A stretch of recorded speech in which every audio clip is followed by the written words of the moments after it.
What's up, guys? So I finally got it in the mail. I ordered it and here it is.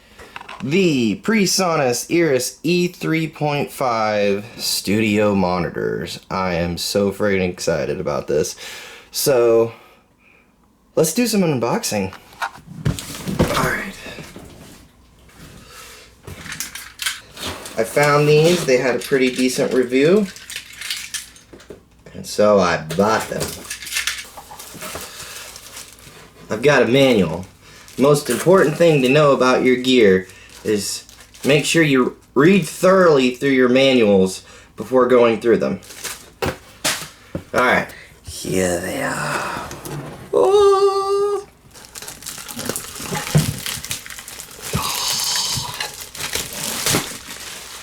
Here we are.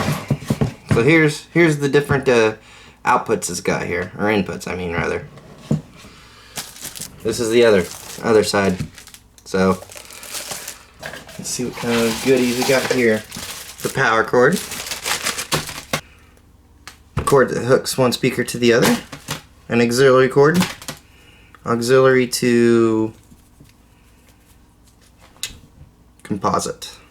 I am gonna kind of admit I am a little disappointed in the fact that I didn't get like 1/4-inch cables with these things, because that's kind of what I assumed, because I was actually gonna run it from my audio box over here out through my main outs. That was like my original plan. Never mind the wires back here. It's bad.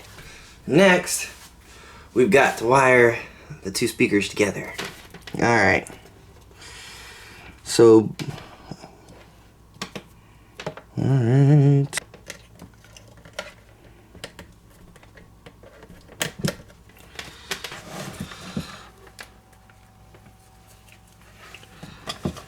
Is that one even in?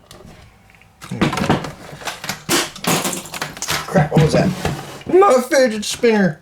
Like I said earlier in this video, I am pretty disappointed that it didn't like come with some like 1/4-inch cables, because that's how I kind of wanted to set it up. I wanted to run it through my audio box into here. But because it's already come with this cable right here, the composite to auxiliary, we're going to do this first.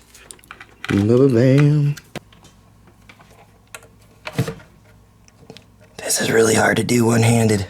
So I'm going to leave the highs and lows the same for this. But we're just gonna start out with this composite and see how it sounds. So here's the moment of truth right here.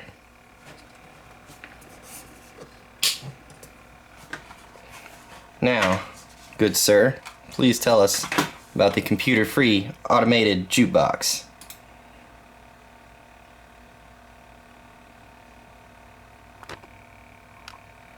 Please?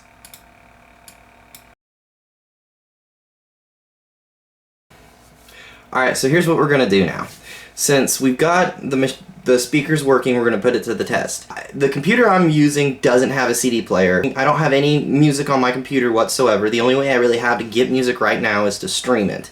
So what we're going to do, and it's probably not the greatest way of doing things, we're going to go to YouTube, find a newer song, newer music, and we're going to bump the quality all the way up.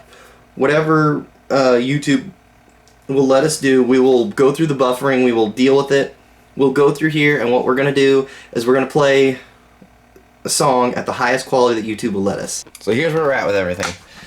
Some new music at 1080p, as you can see right there. And yes, I am pointing my camera at the screen.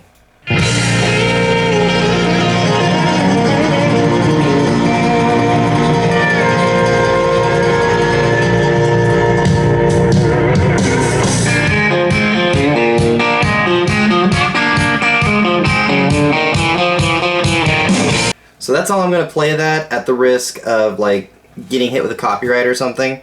But yeah, that sounds friggin' amazing. The speakers are super clear. Default settings and everything, it came out great. I absolutely love these guys already.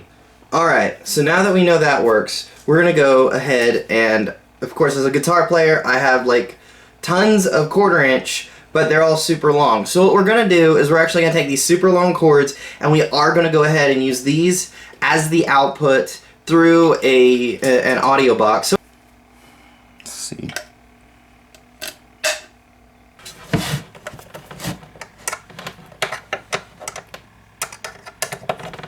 Alright, now that we've got everything hooked up, we're going into sound settings and setting our output as, of course, the audio box. Alright, so here we are. Let's see how it sounds. Well, darn. Oh, you know what? Somewhere along the line I muted this, so let's try this one more time.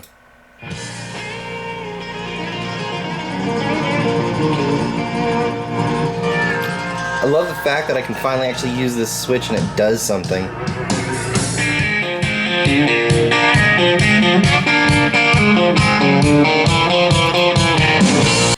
So that's it, y'all. That's the, honestly, you know, they're great.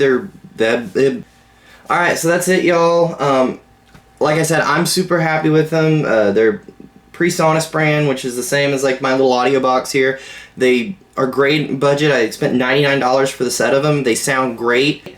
I don't see much of a difference between using 1/4-inch cables and just running them through composite into the headphone slot on the computer.